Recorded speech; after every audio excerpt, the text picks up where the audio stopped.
Good evening, everyone. We're just going to wait 1 minute or two to let everyone get settled and logged in for our chat tonight with Rashad Howard.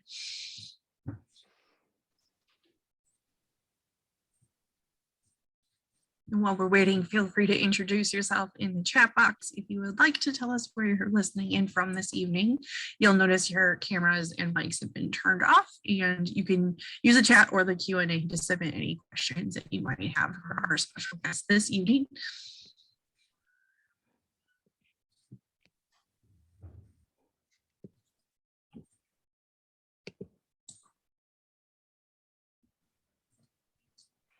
Let's get started. Good evening and welcome to the Milwaukee Public Library Book Chat. Each month we focus on bringing a different theme and occasionally a guest from the public. My name is Beth, and with me tonight is my esteemed colleague Greg. I usually work at the East Branch Library, and Greg is the manager at the Center Street.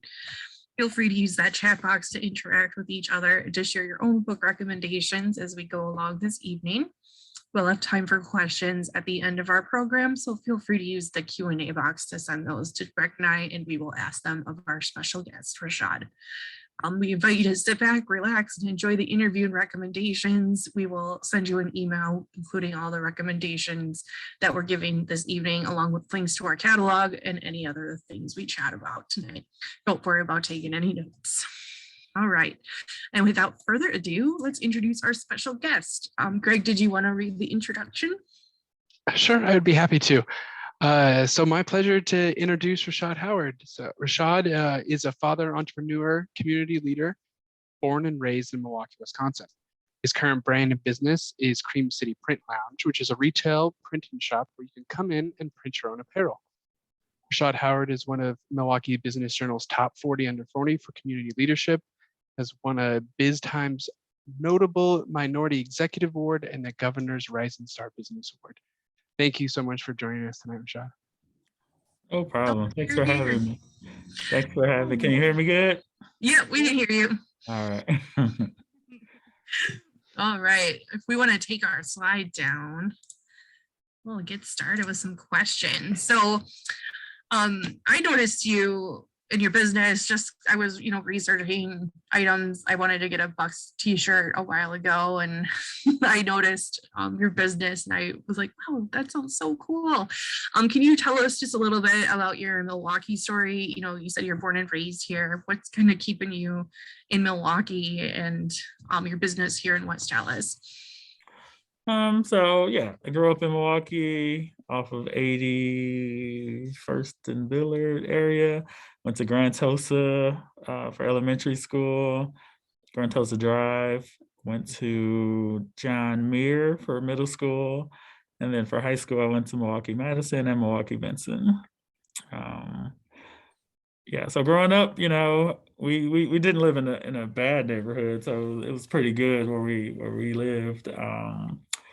As I got older, I got more into books. I really didn't like books as a kid, but as I got older, I got more into books. And I think when I really got into books is as a middle schooler. That's when the bookmobile would come to, the corner of our house. Every week? Once a week, every Monday. And, I'd grab a couple of those Goosebump books or, some other, fictional books. And that's kind of how I got into reading a little more. So then, I kind of graduated high school, kind of took some time off, didn't go back to college right away. I was trying to figure out life, as most people do. I went back to school, got my degree in graphic design, decided I wanted to be an entrepreneur because I couldn't really find a job. Started a couple of brands in the meantime. They kind of took off. I worked with Boston Store for a while. I was one of the biggest sellers in there, about 136 stores. I had my t-shirt designs in. Once they closed down, I kind of took another break to kind of figure out what I wanted to do. After that year, Stylist had a contest because they wanted new unique businesses in their area. So I submitted my business plan. I won first place, and then they gave me money to open Cream City Print Lounge. And it kind of just took off from there. We did open right before this pandemic, but we were able to survive through that. So this is our 3rd year now. That's amazing. So glad to hear that. I still haven't come to your store yet. Is it open to customers where they can come in and shop? It's open by appointment only during the week. On Saturdays, okay. We're open from 10 to 1 for people to come shop. Excellent. We'll have to make it down there. Let's see. So you mentioned the bookmobile. Do you want to tell us a little bit more about your kind of library life with the bookmobile besides anything else? Or, growing up, you did mention to Greg and I earlier, you would go to Central Library to do some stuff. Yeah, so I went to Central as an adult. Yeah, that was kind of far from where I lived. So I didn't really discover that until later in life, that it was the library downtown. But yeah, it was mostly the bookmobile and Mill Road Library that I would visit because those were close. And yeah, I just would go in there, read books, kind of look at different things. Once they got the computers in there, I was learning about the internet while I was in there. I loved having a library card. It just felt like something cool to have, at the time. Yeah, with the bookmobile, it was just fun. Like we would time it out right. So, if they were late, we'll be like, "Oh man, like, are they coming or are they not coming? Are they still gonna stay?" It was a staple of our community at the time because that was really the only place we can get books from, without having to get on the bus, and go far to get those. And it was easier to return them too, because we just walk out of our house with the book and put them on the bus. So, but yeah, I remember the staff on the buses too. They were really friendly. They would give recommendations. And it was just a good time. They really cared about what they were doing, and they felt like they really cared about like the people they were serving to as well. Well, now it's your turn to give some book recommendations after our interview tonight. So yeah, you feel good about that, right? Oh yeah. And I mean, you have your own bus now too that is similar in a way. Do you want to tell us about that? Yeah, so we have a mobile print bus where we can pop up at different events and then actually print shirts on site for people. We sometimes let the customers come and print their own shirts on the bus too, but it just depends on what type of event it is. And that can be for anything like corporate events, birthday parties, festivals, just it's a wide range of things that we could just pop up to and make it great. Awesome. So how did you get started on this idea, of being a business owner and then deciding, what you wanted to do? How did this all come about for you? Well, after working in the corporate world for a long time, I was like, oh man, like this is a lot going on. Like there's people in positions that don't really know what they're doing, but they're trying to tell us what to do. And it was just like, I always had a rebel mindset. So it's like, I can't deal with people who don't really know what they're talking about when there is a better way to do things. Obviously, I would think that as being a rebel, but I just had enough of the corporate world. I ended up quitting my corporate job by putting my laptop on my boss's desk. It was like, I'm done. I can't do this anymore. And then I walked out. I had no plan. I had no savings, no real savings. So it was just like, I'm going to take this chance and just take the leap of faith. And it worked. It was really, really hard, but it worked out. Absolutely. Had you always been into design and stuff like that as a kid, and it just kind of felt natural to move into it? Or no? So I think everything came to me as a mid-20s guy. I really had no mental mindset of running a business, long-term career, all that stuff. It kind of took a while just because I wasn't pushed to do any of that stuff. growing up. So it's just like I figured it out on my own. Like, I don't want to be broke, so I gotta get my life together. um, It's never too late to start or to yeah, change, you know, exactly. it's never too late. So I started design with, I don't know if you guys remember MySpace. Mhm, I Yes. do. So, If Unfortunately. that ages me. yeah, so I started putting things together for people on MySpace, started charging people to do their pages. A friend of mine was like, you should go to school for this. Like, you're pretty good at it. And I was like, oh, I don't like school. I don't want to do this. So I ended up signing up anyway, just to see. And then I started to really enjoy it. And that's kind of how I got the background of the graphic design. As far as getting into t-shirts, that was a whole accident. My friend, his church needed shirts. And I'm like, well, I can design it for you guys, but I can't print it. I've never printed a shirt. He's kind of like, oh, you got to do it. They want you to do it all. And as an entrepreneur in me, I'm like, all right, let's figure this out. So we went to Walmart and got 50 of those iron-on sheets and did the shirts. Those were the worst shirts I ever printed, but Gotta start somewhere. yeah, the church liked them, and then I kind of figured out how to get better at making shirts. I ended up going down to Chicago with one of their biggest t-shirt printing companies down there, and they helped train me to get better. And then I just came back here and put all that into my business. That's excellent. On one of the interviews I listened to in preparation for this evening, you said that I feel like t-shirts are the biggest form of expression. Do you want to elaborate a little bit on that for our listeners? Yeah, so the reason why I got into t-shirts, because I'm like, everybody wants to wear a t-shirt, and then everybody wants to wear something that represents them. As we got more into that, I was just putting like bands and, local stuff on there and things like that. But then once, the internet got bigger, we started learning more about social injustice and, racial stuff and things like that. And I'm like, well, I can use my power to help people express themselves for that as well. So especially after the George Floyd incident, we really ramped it up and started having events at the shop where people can come in and put exactly how they felt on shirts.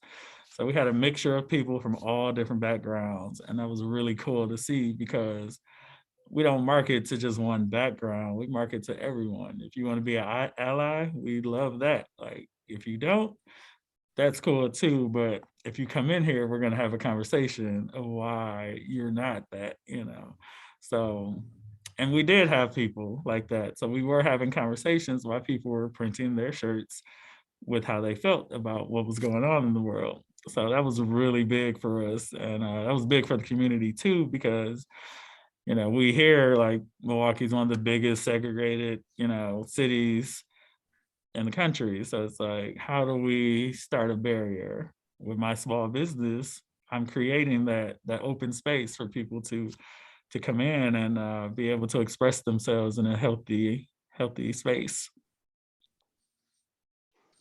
That's really fantastic, and I think something that people all around Milwaukee would really enjoy. So that's what I'm saying. We have to get you in the library, and you can continue the awesome work you're doing. Oh yeah, because that just seems like such a great idea and such an important part of of healing and dialogue that needs to take place in a city like ours. Yeah. Do you I know people get to design their own for some of these parties. Do you keep like a record of the different designs that people make, that anything that you remember that is really something you didn't maybe make but a visitor did that really struck home with you, or that you just remember? Off the top of my head, not really, but we keep the files for a year just in case they want to come back and do some more. Yeah, but it's a lot. People come up with some creative stuff, and yeah, so it hasn't been anything like Vogue or anything like that. No. It's been some really fun things people have put on shirts that I probably wouldn't have thought of myself. You're like, okay. Yeah. So you've partnered with a lot of local and national businesses too for your print designs. What has been one of your favorite collaborations so far? So we started off big. Cream City started off big with Kohl's. So I've been printing for over 10 years, as I kind of stated. But this, I think Cream City has been the biggest business I had in terms of connecting with the community. So we got to produce the whole social justice line of shirts for Kohl's right after the George Floyd incident. So that was pretty cool to see my shirts in all these stores across Milwaukee. They were even in stores out of state too. So that was kind of a big deal. And then we partnered with the Milwaukee Public Museum for the Nelson Mandela exhibit. So we created all the merchandise for the Nelson Mandela exhibit too. That was pretty cool.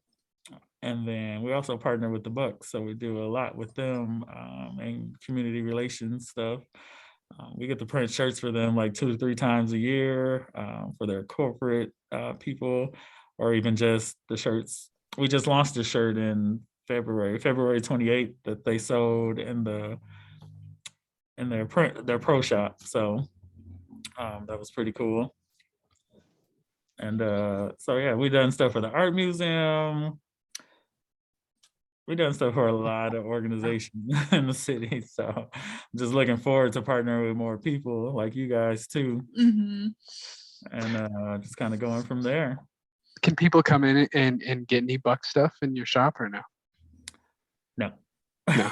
I figured they keep a tight wrap on those logos. You know? Yeah, it's pretty exclusive. Yeah. But you know, when we had the playoffs last year, we did a lot of Bucks related stuff. So that was a good thing.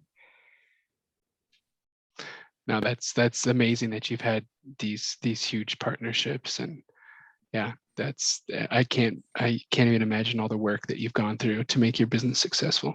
Oh yeah, so I call us the biggest underground printer in the city because people still don't really know about us, but then they're like, oh, when you name drop, they'll be like, oh, we didn't know you were around. And it's like, it's fine. They know your work. They know your work, but exactly. They don't. And then, you know, we do a lot of vendor events too on the street because we have a retail line as well. So a lot of Milwaukee related shirts. So I see people everywhere wearing things that we printed. And, you know, they don't know we did it, but I do. That's right. That's right. How much do you think you know, I'm sure week to week is different, but you know, like how many shirts do you put out a week, you think? Oh man. If you have to think about it, that means it's a lot. Yeah, definitely have to look at the books. But over the 10 years, we're rolling up on 1 million shirts. That's awesome. So once I get to the 1 million mark, you have to make that t-shirt really special. You have to shut down production and make that one special. Exactly. And hang it on the wall, be like your first dollar. Right. Might have some glitter on it, might have some rhinestones. Yes. I don't know yet. I do like glitter.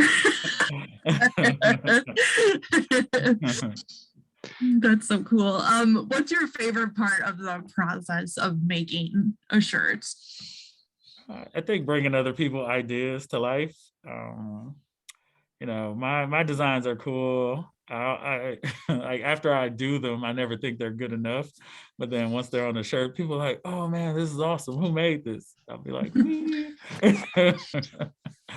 But no, I love bringing other people's designs to life because they always come and be like, I don't know how to design. Like, can you do this for me? Like, you could just take the wheel. When they say take the wheel, that's what I love because then I could just do it. Yeah. So yeah, the design part is the best for me. I don't really like the administrative part of the business, but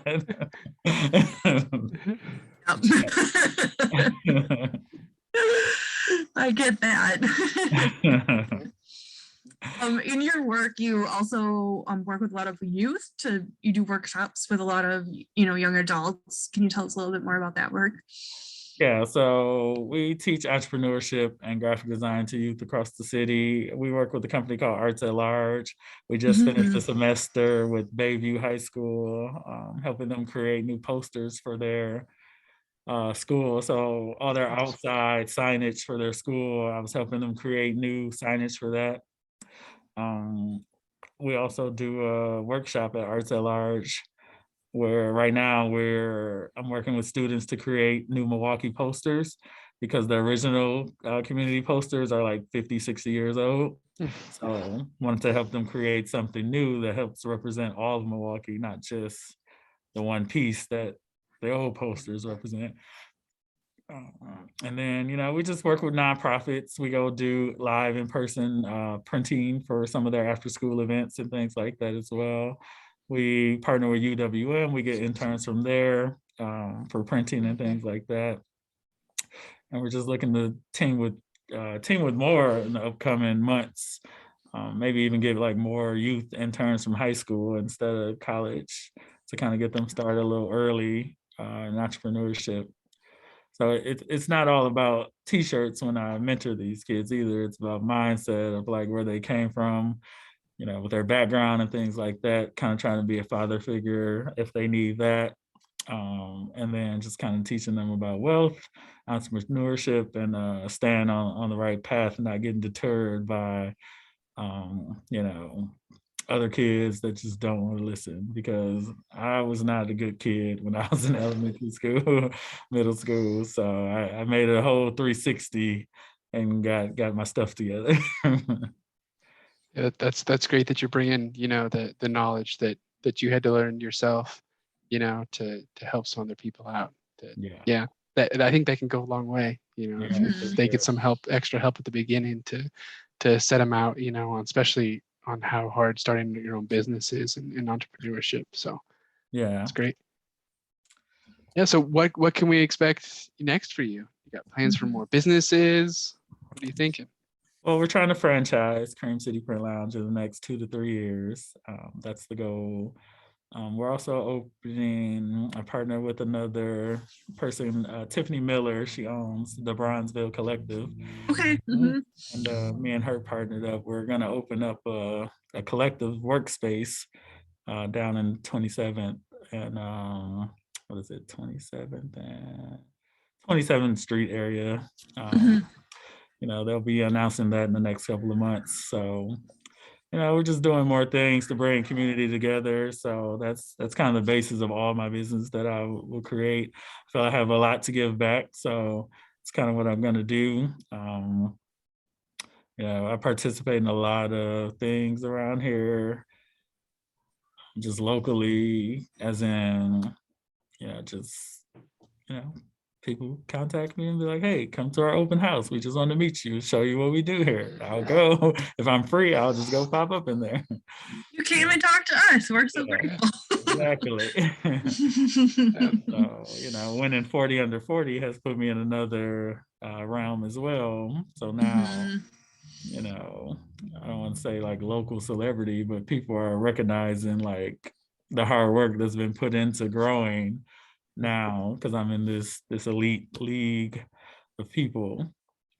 And the winning that Governor's Rising Star, that was pretty cool too.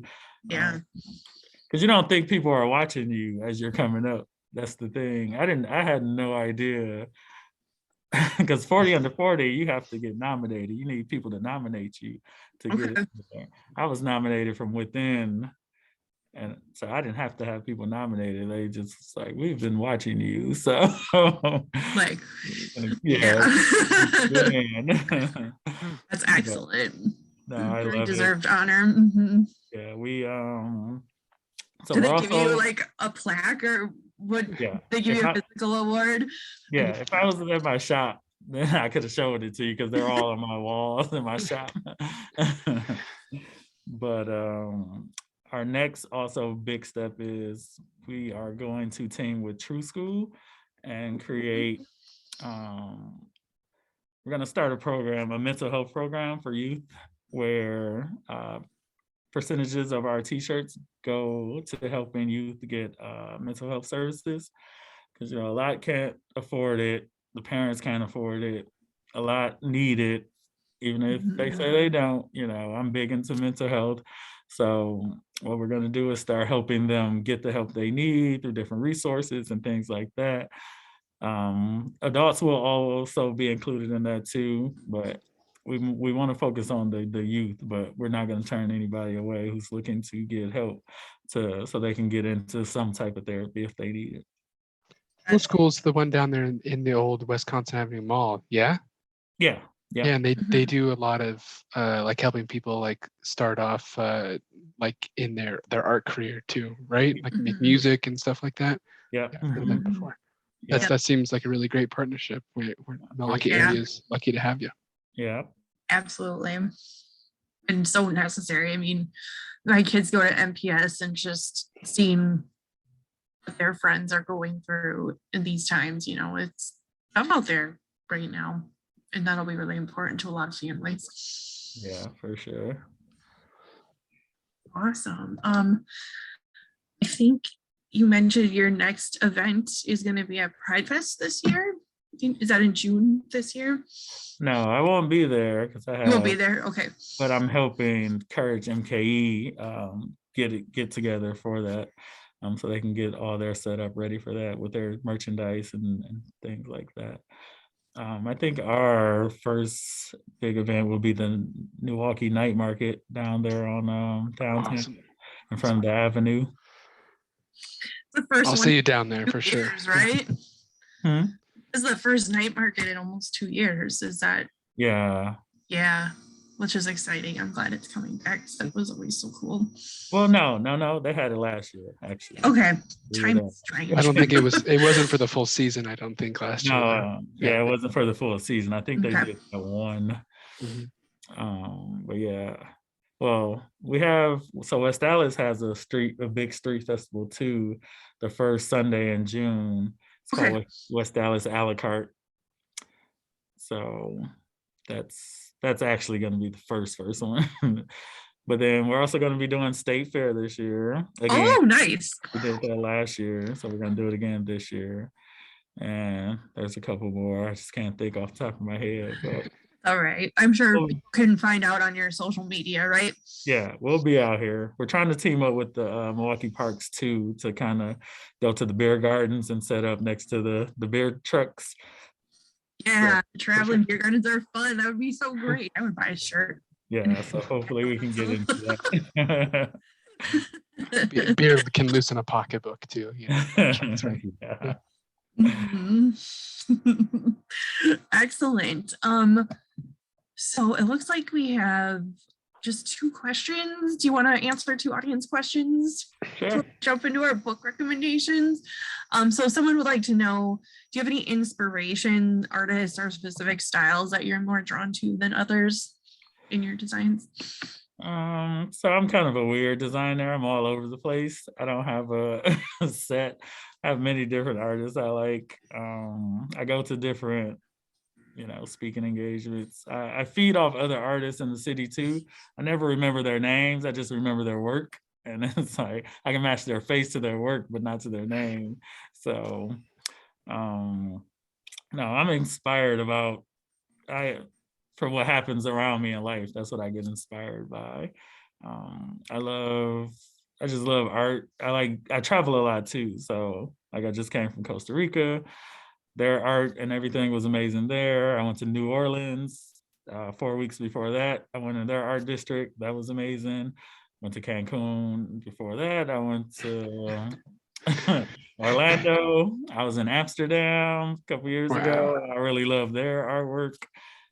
It's just, I always have to go to a museum or a gallery when I go out of town, just because that stuff inspires me, and I bring it back here and incorporate it into t-shirt designs. Awesome. And we had another one. I think they're asking about, taking kids to your shop, and I'm assuming they're talking about like the actual like screen printing, because you do like events there, right, where people can print. Like, is there a good age where they can get involved in that? What's too early? We recommend ages 8 and up, or 7 and up. we just had a birthday party there on Saturday. Actually, my daughter, she had a TikTok party. So Oh, cute. it was about 12 kids. They all printed TikTok shirts, and we had TikToks on all the TVs in the shop. And then we had the ring light, circle lights, where they can make their TikTok videos after they made their shirts. So then they'll go and make TikTok videos with their shirts on. So it was pretty cool. We do all type of parties in there. We do a lot of kids parties, actually. I was surprised that those started picking up. But yeah, kids love it. Like, they make something, they feel proud that they made it, and I just like seeing that in their faces. And they get to wear it. Yeah, like Even right better. away. Yeah. That's so cool. I see the Yeah. question about the copyright concern, Yeah. guest ideas. So yeah, like you can't come in with like a brewer's logo and be like, hey, let's get this done. You actually can, but you have to sign a waiver. So if you get caught like trying to promote it on social media or anything and they catch you, you'd be like, oh, we made it at Cream City Print Lounge. I'll have the waiver, and then I'll be clear. So that's how that works. It has to be for Sometimes- personal use, I take it. Yeah. Sometimes I just try to stay away from it, but sometimes I'll be feeling good and just let them do it. Sign this right here. Oh, the other thing, this Thursday for the Brewers opening day, we will be selling actual merchandise in the Brewer Stadium. This is the first time they're letting local vendors sell inside the stadium. That's awesome. That's awesome. Yeah. I forgot that was happening this week already. Where is it? It should have happened 2 weeks ago, but Yeah. Oh, here yeah, we are. that- Because now that it's on. did. Because 414 day is Thursday and then opening day is Thursday. So it's Well, gonna that'll be kind of Yeah. nice, actually. I love that. Exactly. So Can you tell us about one of the designs that you're going to have available for that? yeah, I can actually. Let me see if I can pull it up here. So it's just a mixture of like 414 and then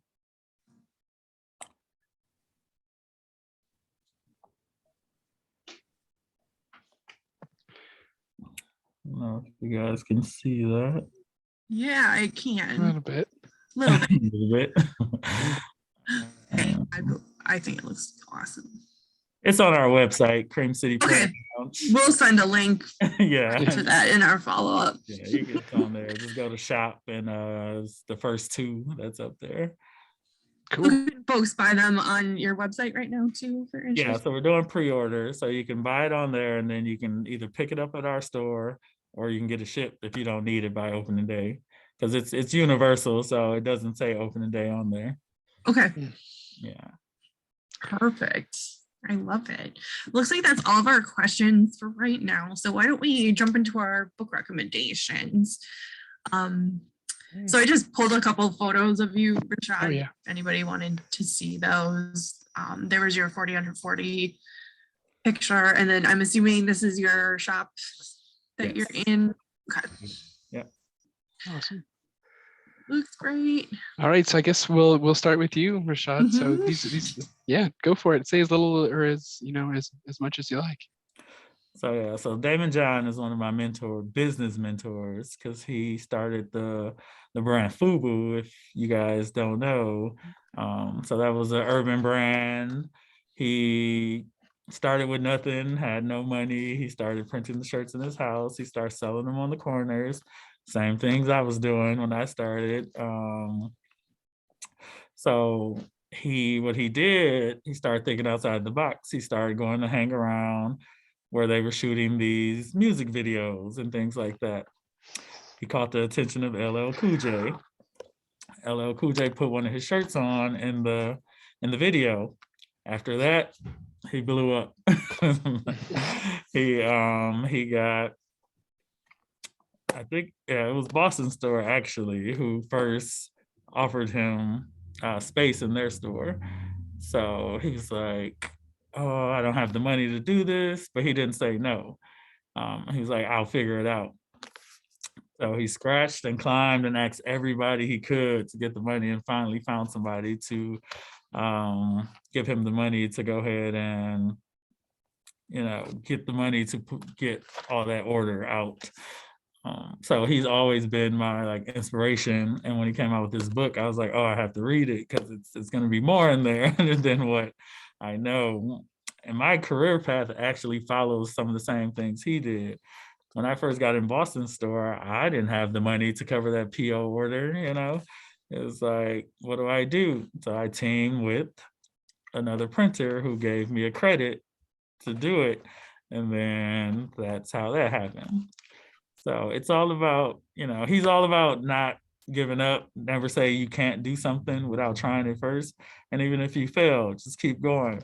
So this book talks about how you need to think, how you need to keep thinking on how you were broke when you were trying to start your business and how you got out of that. And if you get stuck anytime going forward in your business, you need to refer back to how you got there. And that'll give you the motivation to keep going, to get back there. Like, so I always say, I'm always telling people like, oh, I'm broke. So, I make good money, but I'm broke because that's how I have to think in order to make more money, to build generational wealth, to do all this. I just think back to when the Boston store happened. I was so young and I didn't know about finances. So I was out there, spending willy-nilly. I paid off some student loans and some other stuff, but majority of the stuff I was just willy-nilly. So that wasn't good for business because, I had to close a year after Boston store closed. If I would have saved right and things like that, if I was thinking broke, I would have more saved up. I would have been good. So in this book, he talks about the show Shark Tank. I don't know if you guys watched that, but I love that show as well. And he just talks about how like 90% of the people don't need to be on there.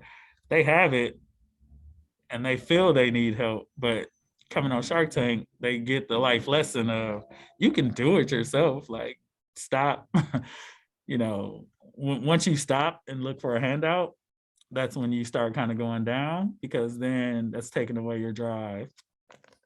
But the exposure of even just showing up on Shark Tank grows your business too. So it's like, it's a win-win in both. It's just what type of knowledge you want to take from there. Sometimes it is good to have a partner, sometimes it's not. But he explains a lot in this book about all of that. And anybody who's an entrepreneur and is not really good with finances, or even if you are good with finances, this is just an inspirational book to let you, stay on the right track and kind of learn what he does and incorporate some of what he did into what you're doing today in your business. It's all still relevant. This book came out a couple years ago, but everything in here is still relevant.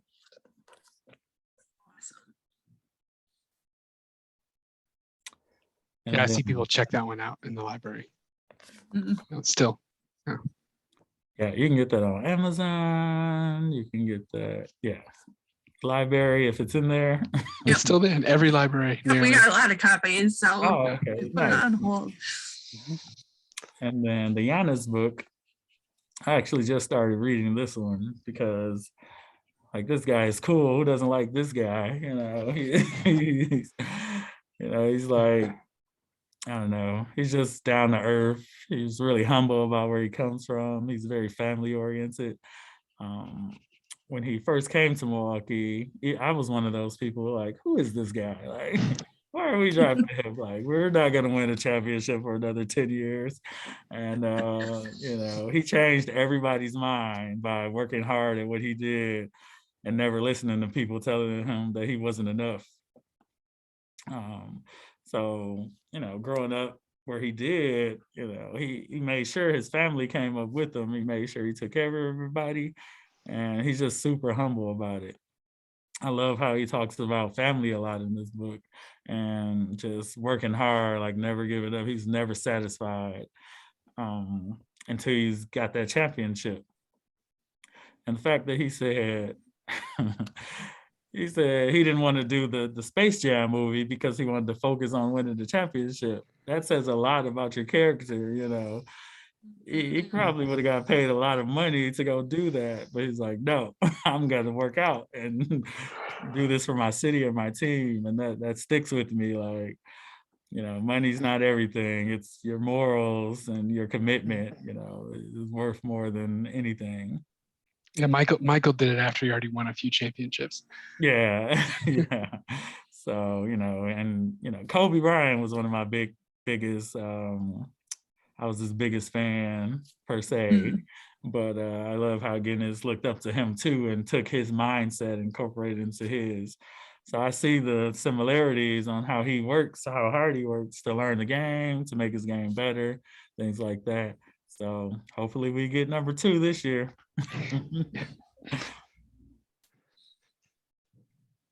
All right, so the 2 I chose, I got another one with Giannis on the cover of it. So History Makers, it's Milwaukee Bucks win their first championship. It's published, or it's edited by the Milwaukee Journal. So it's like full of really awesome pictures. And then it has like all the articles to go with it. So I found myself just sitting down at the library one day. I was like, oh, this is really cool. I'm sure there's people wearing your t-shirts in it. There's there's like 200 photographs in it, but it's not just pictures of the Bucks, it's pictures of the community too, and you could tell when we started right before we were going to the championships, how much it kind of amped this city up. So it was kind of cool to see pictures of that in there too. And then the other one I chose was A History Lover's Guide to Milwaukee. It's a brand new book, came out these days, with little ones running around. I need books that I can read in short snippets. So if you're if you want to brush up on some of your, Milwaukee history, but it also, like it kind of, it moves with the neighborhoods, so it does, it gives some historical background in the neighborhoods, and then talks about, what they are now and how they've changed. So I like that. And then it's, like every little thing is in like 2-page snippets. So you don't have to sit down for 4 hours and read it. You can read it in 10 minutes and then pick it back up. So that's mine. Nice. Hey, I will go next. All right. So I wanted to choose a couple different things, kind of hitting on everything we talked about this evening. So the first one I chose is actually a children's book, but it's gorgeous when you flip through it, and it's called Art of Protest: Creating, Discovering, and Activating Art for Your Revolution. And it's edited by D.E. Dickles along with a ton of other folks. And inside is just a call to action for young people to use their creativity to showcase their voice and things they're passionate about and things they want to fight for. And I think it'd be a great gift or a classroom item for really anyone to enjoy. And even if you are grown up, I like looking at kids' books. The next one I chose, we only have one copy in the system, but I put it on hold because I want to flip through it. It's 1,000 t-shirts that make a statement. And so it's just a catalog of 1,000 different t-shirt designs. And in my vision, someday there'll be a volume 2, and one of Rashad's t-shirts will be inside a book like this. So I always like looking at vintage ones, and this would be a cool one to flip through for maybe some design inspiration if you want to make your own. I actually need that one. I've never seen this one. Okay, good. I'm glad. I was like, I wonder if you've seen this one before. So you should put it on hold. Central Library has a copy, and I'm assuming it's like a thick. Get a copy for your shop, maybe. Yeah. Mm-hmm. Yeah. There was another one as well in the collection that was all vintage rock t-shirts as well. So I thought that was cool. And then there was a hip hop one too. So lots of good stuff. Yeah. And then I'm a romance novel reviewer for Library Journal, so I always try to plug a romance novel. This one I love. It's Real Men Knit by Kwana Jackson, and it's a series, and it showcases a family. They're all brothers, and they work at a knitting shop, and they he's a sometimes fireman, but he likes going to the laundromat, and he knits while he's in the laundromat, and he helps his family's knitting shop as well. So it has a lot of like family, personal family. There's the love story, and then there's the entrepreneurship hint of that as well, and showcasing like an arts and crafts style that is usually coded as very feminine, but it's these big burly brothers that are all doing the knitting, which I really enjoy. It was a lot of fun to read. And those were my picks. Okay, and then before we say goodbye to Rashad and let him get to some rest this evening, we just want to announce that the Milwaukee Public Library will be again partnering with the Milwaukee Film Fest, which is starting up again on April 21st and running through May 5th. The film that we are helping to sponsor is The Exchange. It's called The Exchange in White America, Kaukauna and King 50 Years Later. So this is this documentary that captures an experiment that happened in 1966 where they sent kids from Rufus King High School to Kaukauna High School, which is up in Green Bay, and sent kids from Kaukauna to Rufus King. They did a swap. And so they interviewed the folks that participated in that experiment in 1966 now. So should be a really good one. I think we'll be giving passes away at some point, but you can buy a membership or tickets now through Milwaukee Film. All right. And then speaking of Milwaukee Film, next month on Book Chat, we'll be hosting Christopher Pollard. He is one of their membership directors at Milwaukee Film. We're going to be talking about movies and the festival and their upcoming events for 2022. So we'll send you that registration link. It's on May 10th at 6 p.m. on Zoom. I think that's all my slides. That's a fun picture he has there. Yeah, I was like, do you have a good headshot? He's like, does this work? I'm like, it's great. I love it. So any final thoughts or inspiration for our listeners before we let you go this evening? We're so grateful you were here with us. You know, I usually tell people at the end of speaking engagements, if you take nothing from this, just take away, be yourself when you're doing anything in life. I know social media gives people different personalities and things like that, but I've grown my business by being the same person in all spaces, and I kind of try to instill that into these youth and adults too. Because that's being authentic, being your authentic self will get you further than being fake. So that's one takeaway. If you're being an entrepreneur, that works really well. I tell people when I go to meetings with $1 million corporations, I wear a hoodie and my hat because that's who I am. That's what my business is. But they respect that because they know that's my business. And I like that. They don't say, you know, oh, you could have wore a tie. I'll probably walk out because then you don't really want me. You want somebody else. But yeah, so that's all I have. Awesome. Yeah, thanks. Thank you so much for meeting with us and all that you do for Milwaukee and making your business. That's awesome. That's awesome. Yeah. Thanks for sharing your time and expertise, and we'll be in touch with everyone tonight with the link to the recording and all the links to Rashad's business and upcoming events. So thank you so much, everyone. You have a wonderful night, and Rashad, I'm sure we'll talk to you in the future. Yes, for sure. Yep, get some rest. I'll try. Yep. Good night, everybody. Have a good one.